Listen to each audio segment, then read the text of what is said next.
In 1982, cocaine trafficker Barry Seal set up one of the largest drug smuggling operations in the United States in Mena, Arkansas, under the approving eye of Governor Bill Clinton. Barry Seal had a bunch of planes and supposedly had pilots. Barry Seal was a drug smuggler. Now, he tried to set it up in his home state of Louisiana, but they wouldn't let him. He had to come to a state that had a sleazy governor hooked on cocaine, and everybody knew it. Yeah, Bill Clinton was hooked on cocaine. I lived in Little Rock, Arkansas, okay? And I worked at a club called Le Bistro's, and I met Roger Clinton there, Governor Bill Clinton. So a couple of the state troopers that went with him wherever he went. Roger Clinton had came up to me and he had asked me, could I get him some coke, you know, and asked for my one-hitter, which a one-hitter is a very small silver device, okay, that you stick up into your nose and you just squeeze it and a snort of cocaine will go up in there. And I watched Roger hand what I had given him to Governor Clinton, and he just kind of turned around and walked off, and that's one specific. Dr. Suen, S-U-E-N, doctor at the medical center here in Little Rock, has taken care of Bill Clinton for his sinus problems, which may indeed be drug-related to cocaine use as they destroy the sinus passages. Governor Bill Clinton was taken into the hospital, I believe it was the medical center, on at least one or two occasions for cocaine abuse and overdosage, in which he actually had to be cared for at the hospital. It led to toga parties. And if you're not sure on what a toga party is, I've had to clarify this in the past. A toga party is where you wrap yourself in a sheet most of the time. The people at the toga parties were Governor Clinton, now President Clinton, Attorney General Steve Clark. Okay, he was there a few times. Members of the Arkansas State Police, you know, along with Roger and, you know, other people. They began to dance around, do the cocaine in one room, have sex in another room, because in the Coachman's Inn, the rooms were adjoining, you know. And to be quite truthful, you end up with somebody in particular, and you 9 times out of 10 end up having sex. And there was cocaine there. I know. I'm the one that made sure it was there. I've talked to the manager, the assistant manager for the apartment complex where Roger Clinton used to live. They've all said Bill Clinton did drugs. They saw him. I've talked to a lot of other people who have all, just like the people at the apartment complex, said, hey, John, get us to a congressional hearing. Yes, we'll sign sworn affidavits. These people want to be sure when they come forward that something's done about it, because they fear for their life, but they really want the truth to get out. I was there, we're coming there with Roger one night, and back in the back part of the mansion there's kind of like a living quarters type thing, and we would all get together out there and do cocaine, you know, and no, Miss Clinton wasn't there at the time. In 1983, I was made aware that Sheriff Hadaway and one of his auxiliary deputies, Terry Capehart, were investigating a smuggling operation going on at the Mena airport. They had an inside source of information. Mr. Seal, it was our understanding, was the one who had brought the operation into the Mena airport, and that had initiated the beginning of the money laundering and the illegal activity. He said 1983 was his most profitable cocaine smuggling period ever. Said that the airplanes that he had placed at the Mena airport, there were 4 of them, a couple of Senecas and a couple of Panthers, and 1 or 2 stragglers here and there, different airplanes. He said they were purchased solely for the purpose of cocaine smuggling. There was, in my opinion, more than enough evidence to prosecute a number of people for crimes regarding the Barry Seal case at Mena. I snuck around, crawled through the bushes, thinking that I'd really have to hide to see them unloading the dope. Didn't have to. You could walk right up to the airport and they'd unload it right in front of you. They would unload it, they'd offload it. They didn't care. A certain degree of money laundering had taken place among these people that were associated with Barry Seal. What had not been done was to connect the dotted lines to ADFA. Because once you connected the dotted lines to ADFA, you had actually connected the dotted line to Clinton. In addition to the operations at Mena, small clearings in other parts of the state were used as drop points for money and cocaine. They had special cargo doors installed in the side without FAA permission so that these doors could be opened in flight. They'd pull in, slide back, and the cocaine could be dropped out of the side in flight. When you have a public which is aware of an ongoing criminal enterprise, when you have an international cocaine smuggler who is high profile and a lot of people know that they are operating in a small area, a lot of people knew about the money laundering. It was common gossip on the street because it was so blatant. And they see investigations ongoing for several years. And they keep watching for indictments. They know grand juries are convening. They know that witnesses are supposed to be providing evidence to a grand jury, yet year after year after year, no indictments are returned. People lose confidence in the system. Clinton had integrated a number of corrupt cops, judges, and politicians into high-level positions to ensure the continued success of the drug smuggling, money laundering operations. All was going well until a fateful night in the fall of 1987. On August 22nd, 1987, Kevin had spent the night with his friend Don Henry. They left Don's home around 12:30 or quarter to 1 on the 23rd of August in the early morning hours, and the next thing we knew, they had been run over by a train. There seems to be a small airstrip in the area. There have been sightings and reports of small airplanes flying very low with lights off in the area. I believe they saw something they shouldn't have seen. 3 weeks later, their deaths were ruled accidental by the state medical examiner, Fahmy Malek, and we disagreed with that ruling because we thought the evidence pointed to homicide. At that point, we had a lot of questions and no answers, and the facts didn't add up to what he was telling us, so we decided to get a second opinion and met with resistance from all fronts, both with our local law enforcement, with the state crime lab, with everybody that we turned to. We obtained court orders requesting samples of everything that the crime lab had for a second opinion, and Fahmy Malek resisted court orders. He refused to obey them.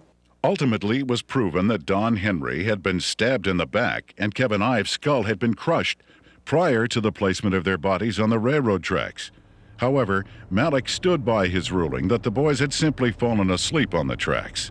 Malek had been kept in office at the insistence of Governor Clinton for a number of years, despite vigorous public outcry to have him removed. As long as Malek's rulings pleased the governor's office or state police, they were left to stand, no matter how implausible. Malek's obvious lack of medical knowledge reached a pinnacle when he ruled that James Milam, who had been decapitated, had died of natural causes. Yet Clinton, who had the power to remove Malek from office, insisted he stay. There were allegations of tampering with evidence in murder cases. There were allegations of perjury in different cases. It didn't seem to matter what Malek did. Clinton protected him. He made excuses such as he's overworked, he's just stressed out, he's underpaid. They gave him a $14,000 raise, which was an insult to my family as well as a lot of others in the state who to this day are struggling with asinine rulings in the deaths of children and other loved ones. I was outraged that protecting a political crony of Clinton's was more important than the fact that 2 young boys had been murdered. Dan Harmon was just a local attorney in the town of Benton, Arkansas. And after Don Henry and Kevin Ives were killed and their bodies placed on the tracks and run over by a train, he approached Linda Ives and the Henry family about trying to help them. He's a manipulator. Gives a great closing argument in court. He's been trained for years to play the game. He knows how to do it. He's very good at it. Mr. Harmon can win your confidence and make you think he's the greatest guy in the world. He did that to Linda Ives. He helped lead them down a path that absolutely led to nowhere on this case. I got involved in the case, and immediately Harmon tried to discredit me without even knowing me. Couldn't figure it out. I run across a young lady named Charlene Wilson who told a horror story that I didn't really believe at the time. So I started searching for evidence to substantiate just part of what she had said. Harmon went ballistic. Called, he threatened me, threatened Sheriff Pridgeon, threatened Captain Gene Donham, the chief deputy. All because I talked to this one woman. The people at the track that night, to my knowledge, were Dan Harmon, Keith McCaskill, Larry Rochelle. I do know that the boys were watching the drop site, okay? And they got curious as to what was being dropped there. The fact is, we know who killed these kids. The whole reason this case has been slowed down, stopped, wherever we're at. They can't do anything with it as long as Clinton's in office, because it tracks right back to Bill Clinton being involved in the cover-up.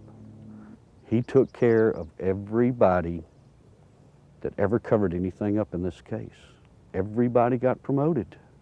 A number of people approached the police with information about Don and Kevin's murders and consequently were murdered themselves. Shortly before Keith McCaskill was murdered, he knew that he was fixing to be murdered. He told his family goodbye, he told his friends goodbye. The night of elections in 1988, he took 2 pennies out of his pocket and threw them on the bar there at the wagon wheel and said, "If Jim Steed loses this election, my life isn't worth 2 cents." And he was murdered that night. Jeff Rhodes was a young man from Benton who was murdered in 1989. Shortly before his death, he made a phone call to his dad in Texas and told him he needed to get out of Benton, Arkansas, that he felt he knew too much about the boys on the railroad tracks and the death of Keith McCaskill. A couple of weeks later, Jeff was found dead. He'd been shot in the head. They'd attempted to cut off his head and hands and feet, set him on fire in a dump. A total of 6 people with information about the boys' murders were eventually murdered as well.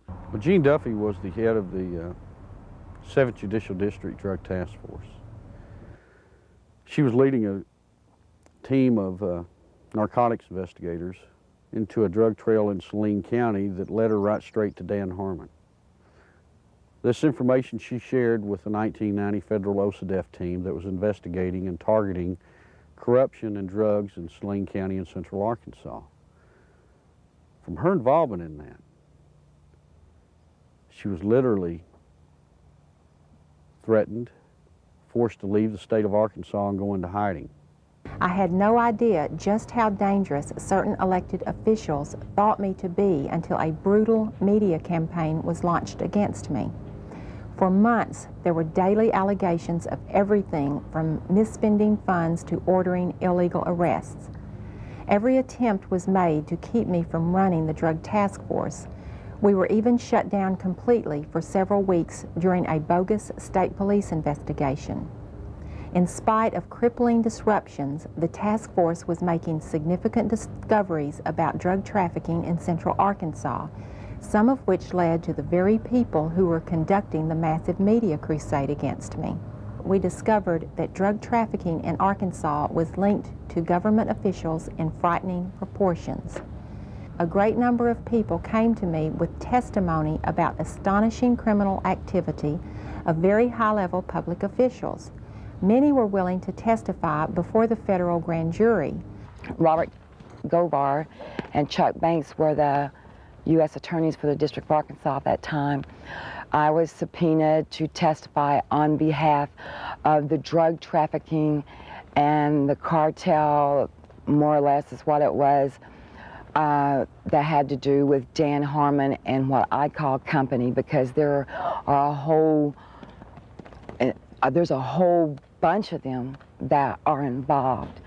I was asked quite in depth about the drug trafficking that went on with Dan Harmon, Mr. Clinton, Roger Clinton. Although there was an abundance of evidence and word kept reaching me from members of the grand jury that they were ready to indict, no indictments came. Mr. Govar also insisted that he was ready to prosecute at least 2 key figures, but the holdup was his boss, U.S. Attorney Chuck Banks, who repeatedly delayed requests for indictments. Harmon had paid a visit to Chuck Banks, the U.S. District Attorney, who was in charge of that district. It's recorded, he signed in. He was there approximately 30 minutes, and up until that time, everything appeared to be running fine with the grand jury. Then, in November, Banks removed Govar from the case, and I was fired from the task force. From this point, the ordeal turned really ugly. In January 1991, one of the key targets of Govar's investigation, Dan Harmon, took office as the 7th Judicial District Prosecutor. Harmon immediately called a state grand jury to investigate the allegations against me. To avoid being jailed in Hot Spring County, which would have put me in serious danger, I left the state. In the meantime, Banks, who had taken over the federal investigation, attempted to give the appearance of carrying the investigation forward while systematically destroying it. He harassed witnesses, suppressed evidence, and finally announced in February of 1991 that the investigation had disclosed no credible witnesses or evidence against any public official. I received a phone call, and they told me that I had made a very big mistake. And I was assured by the U.S. Attorney's Office that my name, that my testimony, that my statements, that the people that were on that witness list would never, ever be revealed. Well, you know, someone in the U.S. Attorney's Office had given Mr. Harmon a list of the effective witnesses, you know. Some of them witnesses over a period of time have came up dead and or missing or have never been heard of again. That don't give you a very good feeling. I'm scared of these people. I'm very scared of them. Guess who arrested her? Dan Harmon. The very guy that she says turned her on to drugs now has her arrested. Dan Harmon, he walked to me, handed me what was supposed to be a search warrant, and he said, "Bitch," excuse me for saying that, "I told you if you ever brought my name up or brought anything up about the past dealings that we've had, that I'd take you down." He said, "You're going to prison. I'm going to put you in prison." He did. I'm here. I mean, I've watched second, third offense people walk around with probation on top of probation on top of probation. Not this lady. First time she's been arrested for drugs. They allege that they found in her home. She gets 30 years. Sure, everybody ought to be able to see through this. This is a man that told Linda Ives for years, "We're going to get to the bottom of your son's death."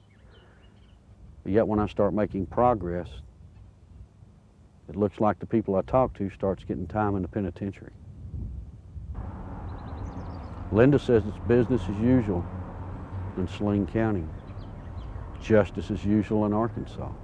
There aren't any words in the English language that can describe how it makes you feel as a parent or as a citizen of Arkansas to see what our officials are capable of doing. You know, I think we were just kind of naive, common, ordinary people. Got up and went to work every day and came home and went to bed and assumed that everybody else did the same thing and tried to do what was right. And I think Kevin's death has been the rudest awakening that anybody could ever have to see what really goes on. I can provide information that has tentacles to Governor Clinton's administration. It is apparent to me that a congressional investigation is the last hope, not only for the people of Arkansas, but for the people of our nation who are now vulnerable to the powers of a president who has left in his wake implications of illegal activities and serious improprieties.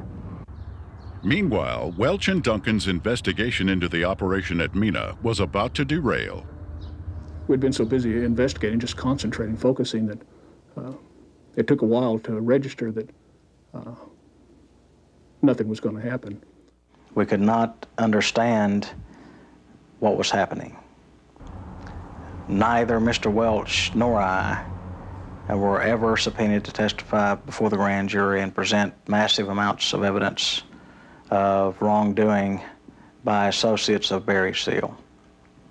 No indictments were ever returned against any of the individuals, and I can tell you there was extensive evidence.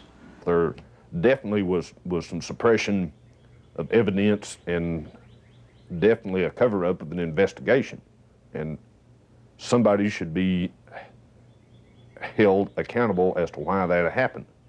Not one major cocaine bust was ever made in Arkansas out of Mina, Arkansas. Now imagine that, 10 years nearly in its running. Never one truckload ever got caught. During the 1992 Attorney General's race in Arkansas, a member of Clinton's staff had approached Winston Bryant and had asked him to stay away from the Mina affair or the Mina matter.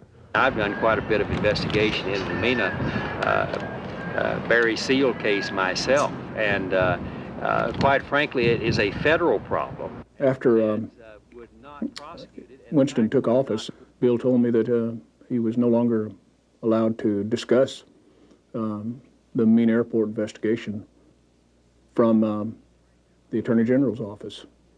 The Attorney General's office is not like most Attorney General's offices across the country. We do not have the authority to convene a grand jury and initiate criminal prosecution. A lot of people have said that the Mina operation stopped in 1986 when Barry Seal was gunned down. It's not true. Covert operations are still going on in Mina, Arkansas today. Now, if you stop and think, back when Bill Clinton was governor, he was asked about Mina. He said, well, that's a federal problem. I'm not going to get involved in it. Well, he's not the governor of Arkansas anymore. He's the president of the United States. If we still have operations at Mina, Arkansas, this is his golden opportunity to take care of it. My question is, why doesn't he? I've always thought it was a wonderful thing to be able to serve your country as a federal law enforcement agent. And for 15 years, I did not encounter anything like the corruption which I encountered after the Mina investigations began. President Clinton's verbal commitment to a war on drugs has been negated by his actions.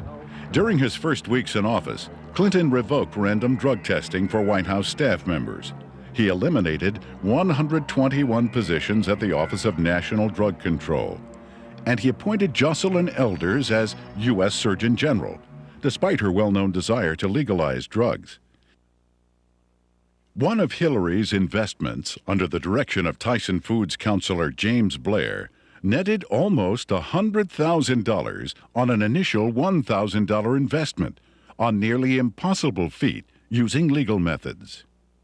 I can't read their minds or speculate, but I had absolutely no reason to believe that I got any favorable treatment. Coincidentally, Governor Clinton enacted a number of state regulations allowing Tyson Foods to grow into the largest industry in Arkansas. Don Tyson put in $600,000-700,000 all told in all of Bill Clinton's campaign. Guess what he got out of it? He got $10 million. Guess from where? The Arkansas Development Finance Authority. And he never paid a dime for it. I had heard rumors of Don Tyson and his alleged cocaine use and distribution. And I went through the intelligence files and come up with enough that I thought was sufficient amount of evidence to launch an investigation on Mr. Tyson simply out of the Arkansas State Police intelligence files has been accumulated for years. A great deal of criminal investigation files were surfacing with Don Tyson's name mentioned in there as being involved with some drug and narcotics trafficking activities. So I interviewed some of the investigators who worked on the Tyson case. Most of them felt that Tyson should have been indicted, but the investigations were always sabotaged, oftentimes from within. One particular undercover narc agent told me that another criminal investigator in that department named Doug Fogley was furnishing Don Tyson with photographs of the undercover narcotics agents that were working on his case. Donald Smaltz was actually hired to look into the allegations that Tyson had given bribes to different people, specifically to the Secretary of Agriculture, Mike Espy. Now, what came out of that investigation was very remarkable. Drug abuse, drug distribution, money laundering, even murder for hire. Now, Smaltz collected all this stuff.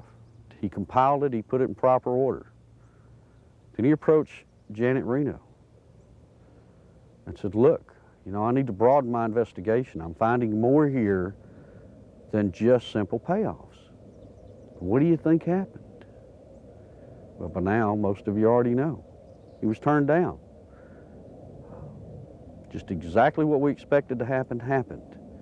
I mean, Tyson already hired lobbyists, attorneys, who all approached Congress trying to get everybody to stop Smaltz. Why is it in this country today that if you got a little money, you walk away? Why is it you can create the pressure to stop investigations? And I promise you, Janet Reno has stopped this one. You look at these and you wonder, how could this happen? You know, how does someone elude prosecution with reams of investigative reports? How does it get stopped? Some say it's Bill Clinton. Don Tyson was in the middle of the cocaine just like Bill Clinton, just like Dan Lester, just like Roger Clinton, and all the others. So you see, all of this incest and all of this drug running, all of the trafficking of drugs, sending them all over the nation, came out of little Mena, Arkansas, right under the nose of little Governor Billy Clinton. I went to Bill, and I said, Bill, you've got 2 weeks to tell the truth, or I'm going to tell it. You're breaking the law, and I can't be a part of it. You made a mistake. I'm not one of your buds, or at least I'm not that big a buddy. When Larry Nichols made his disclosures, made them public, the Clinton spin doctors treated him unmercifully. It shocked those of us who had been kept in the dark through the years in Arkansas politics. The Arkansas news media had done little, if anything, to uncover anything derogatory about Bill Clinton. And for these disclosures to come out of the blue was so shocking that the spin doctors attacked the messenger rather than tried to answer the charges that Nichols had made. And they did such an efficient job that it caused me and others to look with less than favor on Larry Nichols as an individual, because all we knew about him was what they were telling and the press was printing. One of the neatest things about Bill Clinton is how he handles the media. You see, Bill Clinton's an attorney, and when a witness comes out against his client, what's the first thing an attorney does? He tries to discredit that witness. They accuse me of everything under the sun, day in, day out. Every week, there was some new scandal in the paper that I was involved in. 6, 8 weeks later, they print a retraction. Wasn't me. But to this day, people in Arkansas think that I'm some evil person. As a result of that, the boy had to pay a high penalty. In his credibility, he had to pay a high penalty in his acceptability. And then when the new evidence came out that supported everything that Larry Nichols had said, he finds himself, I think, probably in the position of knowing that he had been exonerated, but he has not been exonerated in the minds of the people generally, in my view, and he finds himself probably in the position of wondering where he goes now to get his good name back. A lot of people wonder how Bill Clinton could control a state the size of Arkansas with the absolute authority that he did. It's not hard. You see, after 12 years, after kissing the people that have the money, Bill Clinton controlled the legal system. He controlled the judges. He controlled the attorneys. He controlled the banks. It's just a small state, a one-party state. What tends to happen in small states like that, I think, is the longer the person remains governor, that I think the greater the abuses are. And I think the abuses were very, very widespread under Bill Clinton. One thing that's very difficult for people to understand, Bill Clinton doesn't care about money. He cares about power. All he needed ADFA to do was to channel money to the big players financially. I got tickled when the reporters during the campaign came here. They were looking, trying to find out where Bill Clinton profited. He didn't. He profited by putting money into his friends' pockets. The way they were doing these bond issues and just the whole political atmosphere, quite frankly, was a scandal. But that's the way things had historically been done in Arkansas. But imagine this, imagine the power this man has in Washington, D.C. Imagine what he can do to this nation if he gets that circle of power going there, as he did here. Nothing I can do, nothing you can do can stop it. Because he'll have the absolute power, and believe me, he will use it to have you investigated, to have you arrested, to have your company audited. No, that's what'll happen when his circle of power is complete. When I worked at ADFA, it was not uncommon for Bob Nash to call me up and say, hey, Nichols, the governor needs about $5 grand transferred to his travel account so he can go see his ladies. And we would at ADFA transfer $5,000 to $10,000 for him to go see his girlfriends in either L.A. or New York. He'd use so much travel money to go see women out of his regular travel budget, he would even have to borrow money from ADFA, not to mention the fact that ADFA's budget was not quite as scrutinized as the governor's budget. But he literally used money, ADFA money, the people of Arkansas, taxpayers' money, to conduct liaisons. During the 1990 Arkansas gubernatorial race, Larry Nichols, in a last-ditch attempt to alert the public, boldly filed a lawsuit against Bill Clinton. As expected, the lawsuit was eventually quashed, sealed, and illegally dismissed by a Clinton-appointed judge. What Nichols didn't expect was a complete media blackout of the facts he presented. Back in 1990, after all the damage they had done to me, I did something that most people wouldn't do in Arkansas. I sued Bill Clinton.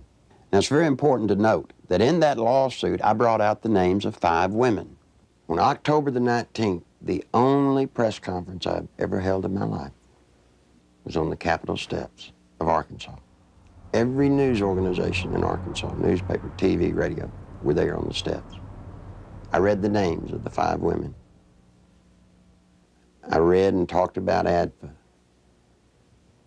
No one had ever made such a cold, callous statement against Bill Clinton where he named the women. When I got through with the press conference, I went through the center door and I walked off with the camera crews with me, and I walked all the way to the end to the governor's office. And I left the press release right on the governor's secretary's desk. Not one bit of the press release made it into the local TV or the local newspapers anywhere. It didn't show up anywhere. The reason I tell you that is because in those days he had the circle of power complete in Arkansas.